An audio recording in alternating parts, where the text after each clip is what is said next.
I'm sure everyone can remember their retail days. The period of our lives when we work long hours for shit pay and at the mercy of every dickhead who felt a soy sauce shortage was a legitimate reason to ruin someone else's shift. I'm still, unfortunately, eyeballs deep in that phase of my life, and I sure wish that soccer moms with bad haircuts or thumb-shaped juice heads with little man syndrome were the biggest of my problems. We all make jokes about working retail being hell, and some even compare it to purgatory. Between space where time passes at a painstaking crawl, it's nothing compared to this. I had my back pressed against a cold refrigerator in the appliance showroom. I was waiting to get the hang of this disturbing version of hide and seek, but I was getting pretty tired of being the one hiding all the time. I could hear the subtle, deep-throated clicking of the creature as it made its slow pursuit up the aisles, meticulously searching. It knew I was here. They always did. Next to the arch of its back over high shelves, and its gangly limbs clinging to beams to keep its balance. I held my hands over my mouth and tried to steady my breath as the creature made its clumsy advances. A viscous sludge oozed from its skin, sounding like tar when it dripped to the floor. The sludge eating away at everything it touched like corrosive piranha solution. It smelled of hot floor in a dumpster, like burnt tire rubber, warm beer, and melted plastic, with the nose-curling sourness of spoiled food. I could feel the muscles in my gut seizing, threatening to eject the dry cereal I shoveled into my mouth this morning. The refrigerator rattled as I saw a meaty clawed hand the size of a large dog cling to the tops, followed by the sound of ragged breath. The smell grew heavier as the hand slapped from one fridge to another until it settled atop of mine. It sat there just long enough to wonder if I'd been found before it, along with the smell, vanished entirely. Oh, thank God. I waited for my heart to move from hammering in my throat to back into my chest. I peeked my head from behind the fridge to see no one. I was alone again. Management nearly got you this time, man. Or at least I thought I was. I about pissed myself and quickly turned around to find a mannequin standing within shoe-throwing distance in an ugly sweater and a pair of fitted khakis.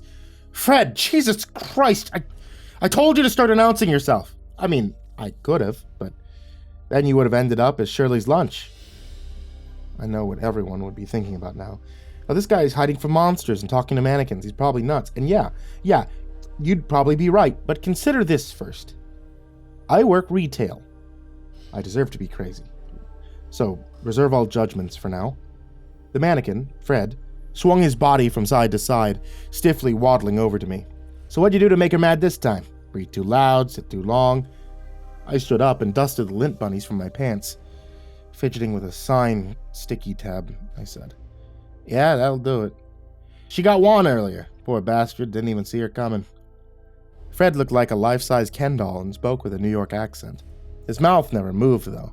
It was permanently fixed into a smile. One filled with a row of perfectly straight, white-painted teeth.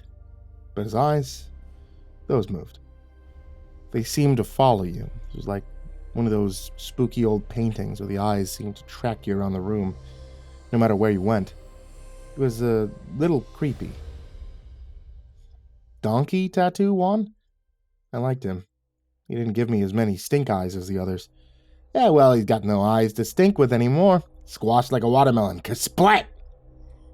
Cheryl didn't even stop to look at him. Yeesh. Better him than us. Us? It won't eat you. It'd be like eating a plastic bead, I said as I began to reface the water filter again. I mean, yeah, but I'd give her indigestion for you if she ever does.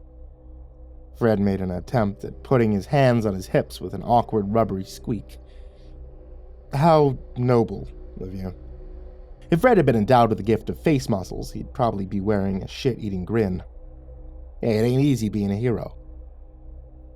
I listened again to see if Cheryl was still around. You'll never be too careful with manager 5 ears to the ground, Cheryl. The screams in the distance told me it was somewhere in household chemicals, which meant there were around 6 miles of store between us. The hellscape where I work is called Theta Mart. It was supposed to be like a super shopping center, best described as if a mall in Costco had a baby. But this baby was unfortunately disfigured so horribly it broke and disregarded the laws of the reality we live in. All that to say, Theta Mart is like a retail affair baby if H.P. Lovecraft was the mistress. It's full of impossible creatures, monsters, and products an insane person couldn't even conjure in their strangest fever dreams. Everything inside of Theta Mart is white, a stark, sterile white from floor to ceiling.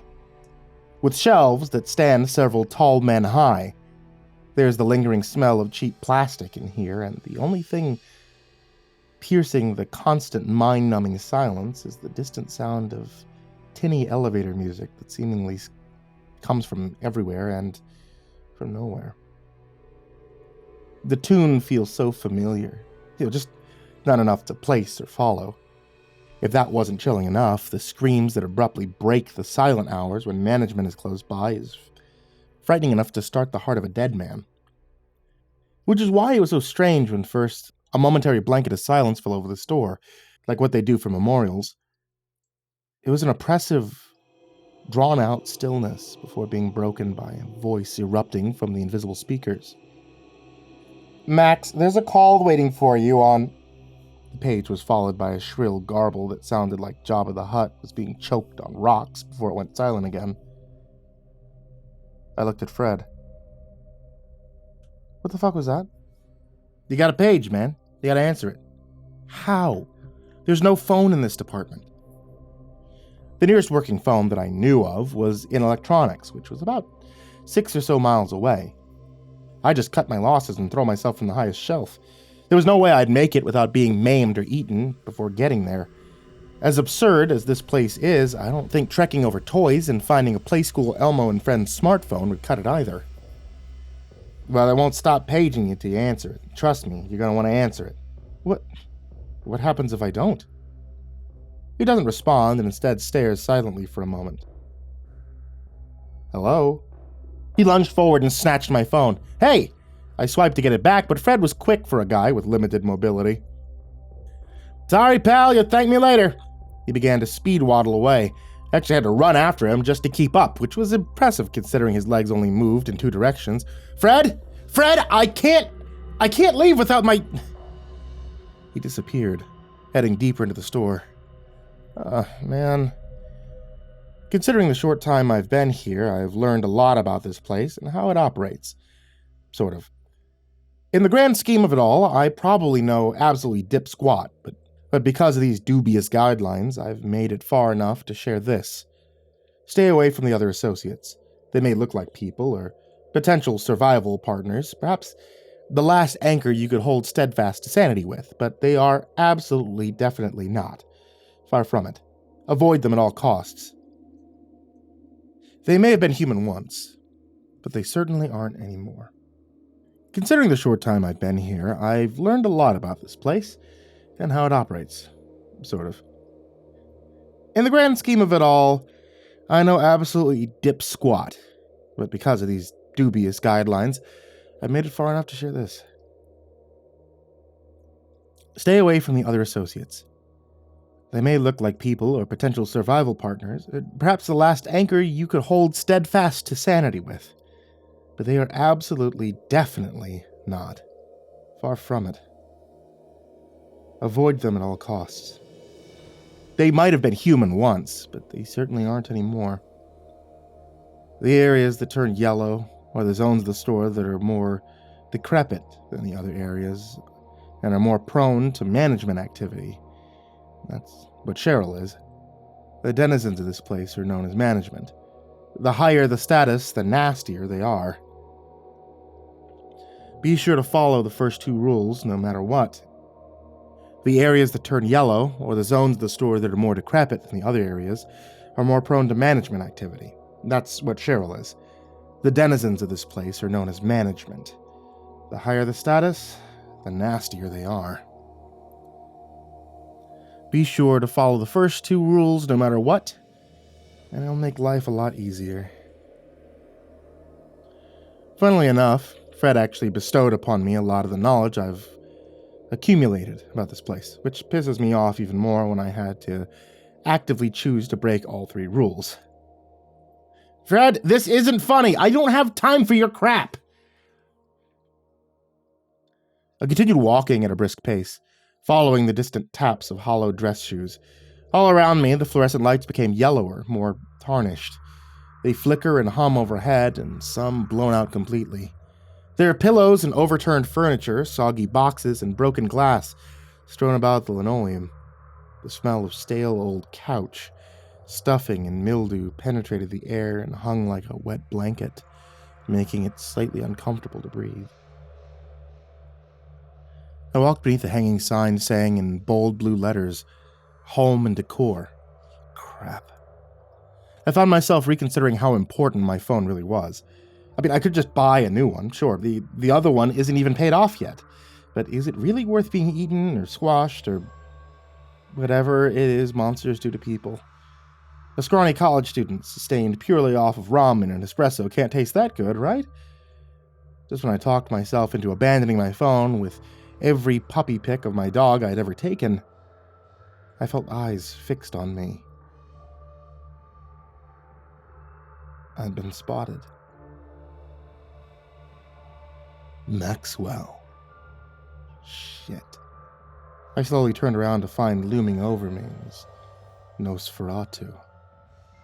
Well, he's not actually Nosferatu, but he could have had me fooled if it was a spirit Halloween.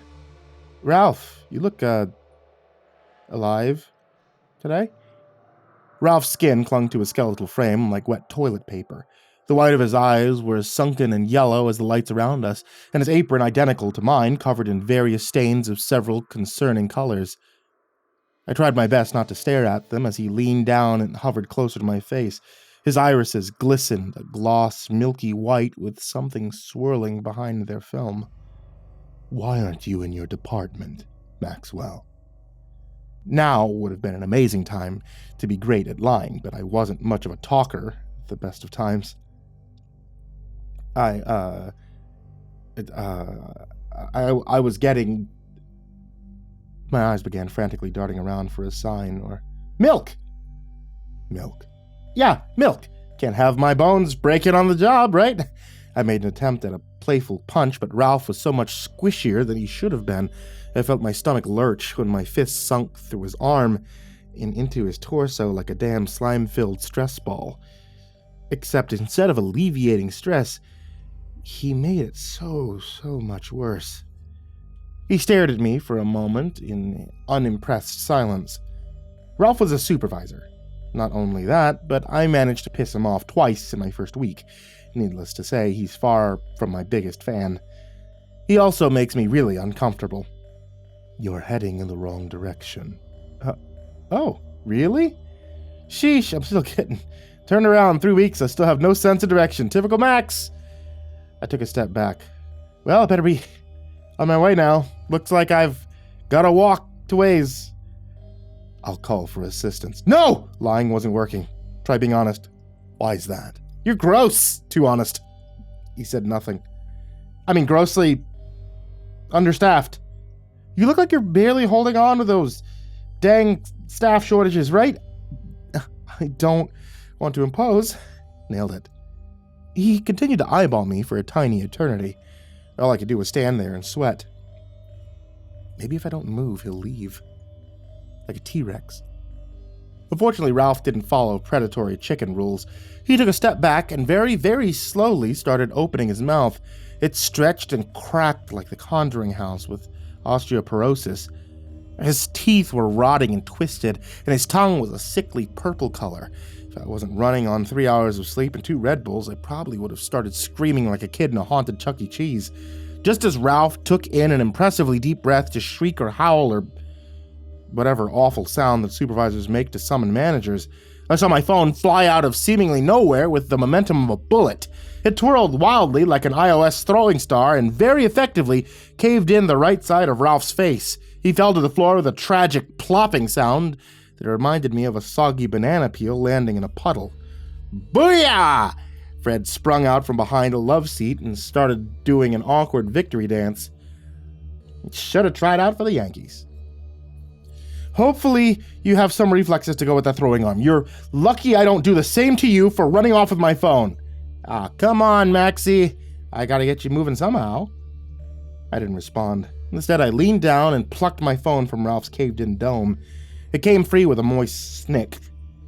Thankfully, there was no gray matter or blood, just a gross and slightly greasy film where his skin and my phone made contact. If you have to touch one more bodily secretion that isn't mine, one more time this week. Fred slowly stuck his foot into Ralph's side and laughed when the old man made a sound like a deflating sponge cake. You get used to it. Now let's get this show back on the road. No. Okay, I need to get back to appliances where it's safe. I haven't even been over there for 5 minutes and Ralph was ready to hand me a pink slip from life. Fred somehow managed to blow a raspberry without his lips moving and pat my shoulder. He wishes he had the clearance to do that. All he can do is hoop and holler. Ain't that right, Ralphie? Ralph, now drooling, said nothing and only continued to make more squishing, deflating noises. Is he okay? Oh yeah, I saw him get crushed by a shelf once. He's even been sat on by Bonnie. Still got up.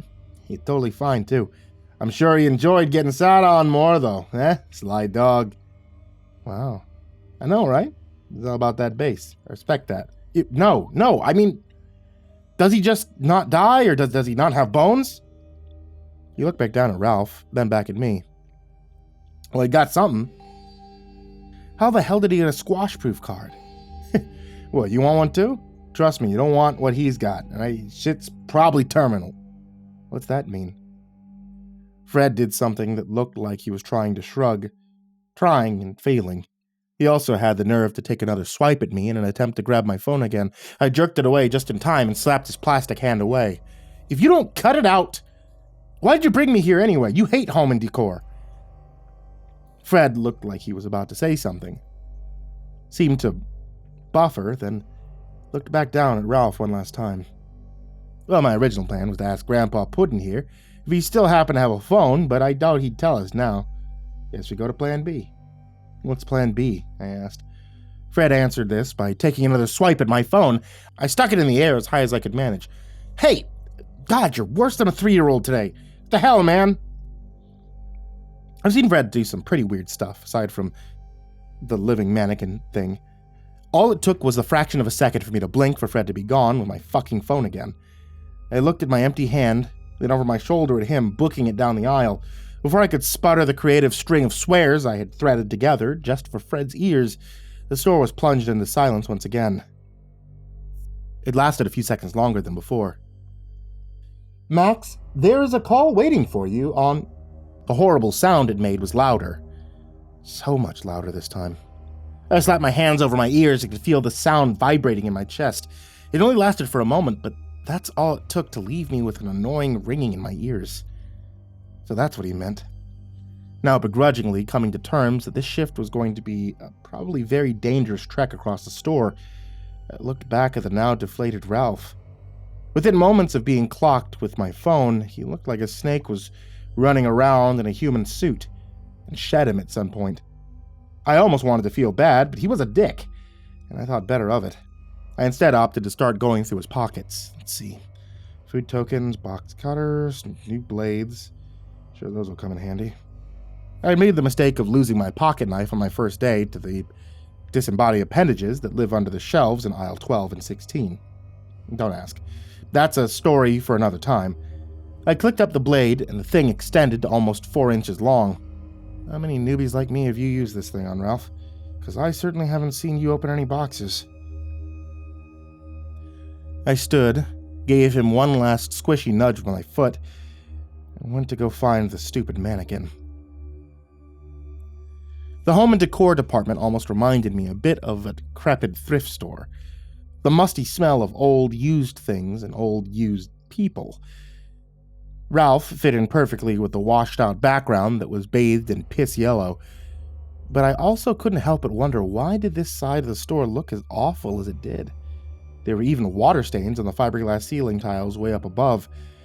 Everything I've seen of the store looked awful in some capacity, but the level of awfulness here was borderline ridiculous. My job here had me stuck in a different department every shift, something referred to as a floater. Basically, I was being trained in a bit of everything. The one who hired me told me that I would have this position until I found my place.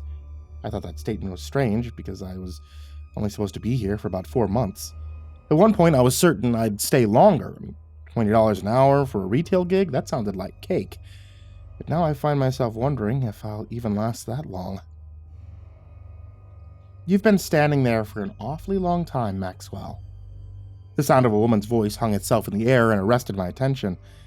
It was enough to snap me back to the moment, so hard I nearly got whiplash. Wet and broken glass crunched under my feet as I spun. I pulled out my new box cutter, holding it out in front of me like I could actually fight something if I needed to. It's Max. And a guy can't take a second to collect his thoughts? Sure you can, but standing in the middle of an aisle, muttering to yourself, might be considered a little crazy. Wouldn't you say? A massive spider as big as a Volkswagen Beetle slowly peered over the shelves that had been covered in ugly pillows and rested atop of it. She had a shiny black body and long, sharp legs that still shimmered like obsidian spears in the low light and easily extended around 17 feet. Her 8 eyes were a deep red, and her front 2 legs ended in unmistakably human hands with painted, manicured nails. Janice, from what I understood, is one of the vendors. She's also one of the many creatures in here I don't find myself running and screaming from, shockingly. She's just kind of a bitch. Considering the things that go on here, I'm not exactly concerned with what people think of me, I said, slowly aiming the box cutter away. The giant arachnid almost seemed to smile smugly at me from her perch, her mandibles moving and twitching as she spoke. Oh, not enjoying your position. You seemed so enthusiastic a few weeks ago. Why in God's name do you think I would be enjoying this place? I just had a run-in with Ralph I'll be trying to scrub from my mind for the next 3 weeks. I had no idea the shit I'd have to deal with a few weeks ago. This is entrapment. This is illegal. Janice tapped her perfectly polished claws against the metal shelf like an irritable Disney villain, making annoying tink sounds. Still on that, are we? Not the brightest color in the box, but a busted, broke college student down on his luck with $5 to his name. People like you thrive in extreme situations. You adapt. Not because you want to, but because you're in the unique position of not having any other choice. I don't want to adapt or change or anything. I just wanted a job. Not to end up with a new list of phobias or nearly be killed every time I clock in. $20 an hour isn't worth dying for. Well, seeing as you were hired here, no one will miss you if you did bite the dust. So, make the best of the situation. Learn. Maybe bitch less. It'll make you more likable. Ouch. It's true. I know it's true. But you didn't have to say it. Theta Mart, as well as being a space between, has the ability to bring out something in people they would rather not look at. It changes them into something more. She looked at a moldy pillow sitting beside her on the shelf. She huffed while pushing it away, and it went tumbling to the floor with a wet plop. More compelling, I'd say. You get to break the monotony and forget how small you are. I am perfectly comfortable with how small I am, thanks. What a winner. I'm sure your girlfriend shares the same sentiment. Was there a point to you grudge crawling up there, or are you just here to harass me? I like having the high ground, and I wanted to give you a bit of friendly advice. Well, don't leave me in suspense, Obi-Wan. Who's that? Never mind. What is it? She sighed and slowly lowered herself down the shelf, creaking under her weight as she did so. She lowered her voice to a whisper. You know how they tell you to stop and smell the roses? Yeah. She reached her hand down into my apron pocket and took out one of the food tokens I had lifted from Ralph. They were made of tarnished brass. You may want to skip at this time where you're going. As for these, she examined one of them closely. Heads or tails, little bug? Tails? I said. She hummed and flicked the coin into the air. I watched the coin all-eyed as it hovered above us just a moment before she snatched it and slapped it down on the other side of her hand. I shuddered reflectively at this quick motion, then felt embarrassed for doing so. Djenna seemed to grin in amusement, peeking under her hand at the coin, then extended it to me. Tails, luck sways in your favor today. Use it wisely, and you might see the end of your shift, she said. You can't really determine that with a coin. Luck isn't real. You're really going to look a giant talking spider in her face and say... She lowered her voice a few octaves and said in a universally guy voice, You know the one. Luck isn't real. She did have a point. But to accept luck was real was to accept my luck up until this point was actually kind of terrible, and I had no idea why or if I had any way to change it. Well, if luck's real, it'd be nice to catch a break. I'm not saying it is. Whatever you say, Floater, she sighed, and rubbed all 8 of her eyes. The mannequin wanted me to pass this on to you. She pulled out a pair of pink, toucan-billed flower clippers from seemingly nowhere. Go to Garden and Live Goods. He's waiting for you there. Like I said, avoid smelling the roses. She handed the clippers to me and tisked. Dumbass. Like roses specifically, or... Get to stepping. I have work to do. I eyed the clippers. They made a satisfying snipping sound when I pulled the handles. Thanks. Don't mention it. Really?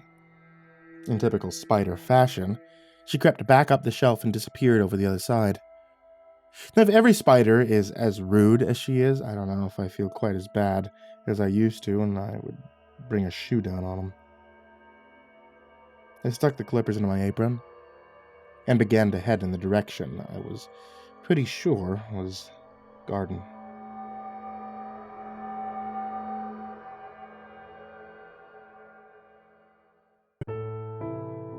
Hey everyone, it's me, MrCreepyPasta, and I want to tell you thank you so much for watching tonight's video or for listening to tonight's episode of the podcast. Also, hitting the subscribe button on that podcast and or that YouTube video channel, because whenever you do that, it helps me be alive, which I very much appreciate, because if I'm not alive, I am... And finally, as always, I want to thank everybody who is on my Patreon list. Especially, I want to give a huge thank you to... Triller Tier Jackal, Brian Figueroa, Ethan Leon, Polaris Prospect X, Lake Rattler, Viceroy Scorn, Disciple, Delaney Melton, Strategy, Wolf, Jameson, John G. Luna, SullyMan, Juan Mendoza, Rock Bottom Smasher, Elias Nahero, Brandon Mendoza, Sneck, Brimstone Pendulum, Caltuna, William Wellington, Scruffy the Janitor, Victoria Schwartz, Victoria Miles, Aaron, Emma, Kemza, Brenda Crow, Elijah Munson, LaQueda Canizales, MrCreepyPasta Peebus Pleaser, Travis, Smiley Psychotic, Richard Sundell, Buddha B, Dante Kinkade, SimbasBloodyMojo, Mephistopheles, CursepoxPrimarch, M, Jettis Pet, VerbalHorror, Kearns, Mike, himbojerry, Crusader Chocobo, Corbin Dallas, Estebean, Our Minute Seconds Time, Seclude, Salty Surprise, Red Shadowcat, Turtleman, Mr. Marcus Splits, Dirt Diver 030, Voice of Sand, Psychomel, Melted Lake, Tolly Sue, Cronut 509, Stricken, Freddy Krueger, Hazy Nephew, Tommy Wall, Tommy Walters, Acid System, Sky Harbor, Nico Kyle, The Ginger Bros, Aaron Stormcrow, Daniel Paulson, Corey X Kenshin, Diana Kraus, Jordan Humble, a man of many names, and every single one of you that's down there in the description, every single one of you that is able to give even $1, man, I cannot thank you all enough. Thank you, thank you, thank you. You guys are wonderful. You really do make my life easier, and I appreciate it greatly. To all of you out there, have a wonderful evening and sweet dreams.